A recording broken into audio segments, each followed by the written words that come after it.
Cuando se habla de manierismo, se hace referencia al periodo histórico y al estilo artístico que se sitúa convencionalmente en las décadas centrales y finales del siglo XVI, es decir, finales del Renacimiento.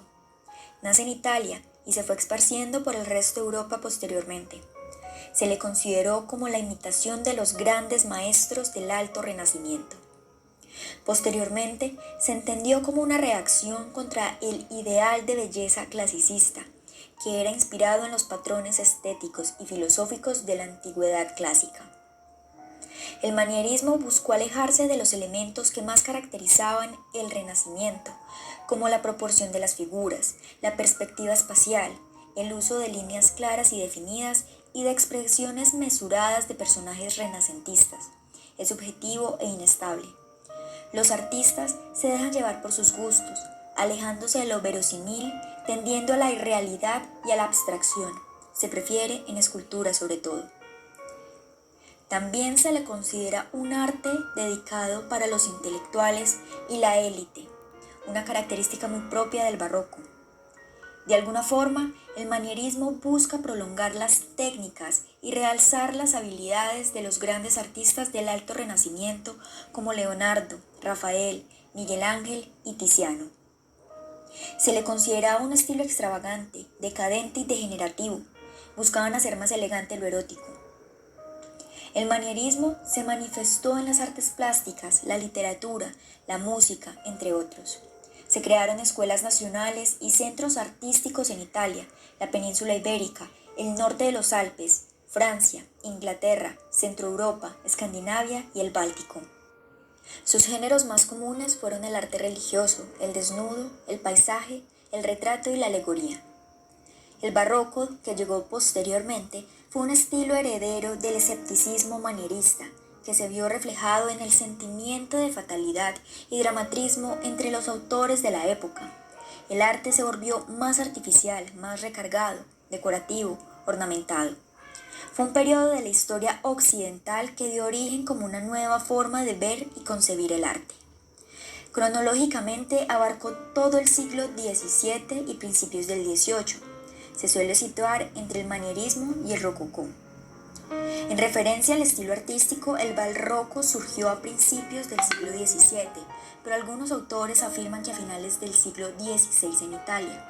Aunque se suele entender como un periodo artístico específico, estéticamente el término barroco también indica cualquier estilo artístico contrapuesto al clasicismo. El arte era mucho más refinado, dinámico, de gran gusto y anecdótico. Es de carácter realista y busca enfrentar lo cotidiano crudamente. Por esto se pueden encontrar distorsiones de las formas, efectos forzados y violentos, fuertes contrastes de luces y sombras y cierta tendencia al desequilibrio y la exageración. Un ejemplo de la arquitectura barroca es la iglesia del Gesù, situada en Roma. Es la iglesia madre de la Compañía de Jesús. Su fachada es reconocida como la primera verdaderamente del barroco.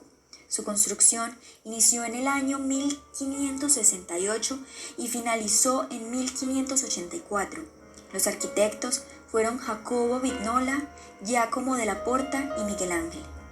El diseño muestra planteamiento central del Alto Renacimiento, expresado a gran escala por la cúpula y los prominentes pilares. Con una decoración opulenta y pequeñas capillas, pinturas extravagantes, esta iglesia se constituye como uno de los ejemplos más destacados del arte romano. Asimismo, del barroco. Por otra parte, la escultura en el barroco resaltó bastante, como por ejemplo la columna de la peste en Viena, en conmemoración a las pérdidas que vivió el país austriaco tras la peste en 1679. Fue construida entre 1683 y 1693 en mármol, bronce y cobre dorado. Sus autores fueron Johann Bernhard y Paul Strudel, entre otros. Es uno de los monumentos barrocos más conocidos en el mundo. La escultura barroca busca el movimiento, se proyecta dinámicamente hacia afuera con líneas de tensión complejas, especialmente serpentinas, y la multiplicidad de sus planos y punto de vista es muy relevante. El dramatismo es su fuerte más grande. Finalmente, la pintura La Ronda de la Noche del holandés Rembrandt es uno de los grandes cuadros representativos del barroco. Con una técnica en óleo sobre lienzo y realizada en el año 1642, posee características como una composición de múltiples personajes, el juego del enfoque, la idea del retrato colectivo, el juego de los colores. La iluminación y las sombras juegan un papel clave, es recargado y evita el espacio.